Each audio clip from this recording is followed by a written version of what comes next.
Wanafunzi wa vyuo vikuu nchini wamemwomba Rais William Ruto kuingilia kati mgogoro unaoendelea kati ya vyama vinavyosimamia wahadhiri wa vyuo vikuu na Wizara ya Elimu ili kusitisha mgomo wa wahadhiri unaoingia wiki ya 5 sasa. Thomas Kahindi na Judy Mutheu ni wanafunzi wa vyuo vikuu jijini Nairobi, wameelezea masaibu wanayopitia, gharama ya maisha ikiendelea kuwabana licha ya kutokuwepo na mafunzo vyuoni.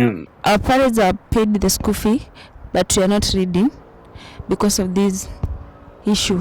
And now there's no teachers that will be taking me through the semester, so now I have maybe to cover this time and do a lot of things here and there instead of teachers maybe teaching me and make things right and teaching me the best way that I can get, yeah.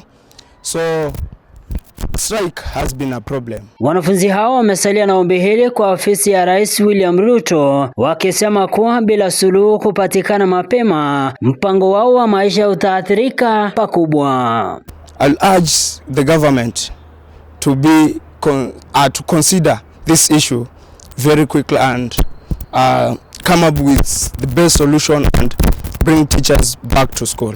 I urge the government to pay the lecturers so that she can continue with our studies. Wizara ya Elimu inashikilia kuwa madai ya bilioni 7.9 wanayodai wahadhiri wa vyuo vikuu ni ya juu mno, na wizara hiyo haitalipa fedha hizo, ikitaka wahadhiri hao kurejea kazini mara moja. Wanafunzi wa vyuo vikuu wanaendelea kuhangaika pakubwa takriban mwezi mmoja sasa tangia mgomo wa wahadhiri uanze nchini. Wito wao umesalia kwa Rais William Ruto kuingilia kati ili suluhu la kudumu iweze kupatikana. Nikiripotia moja kwa moja kutoka Chuo Kikuu cha Nairobi, mimi ni John Lebunke.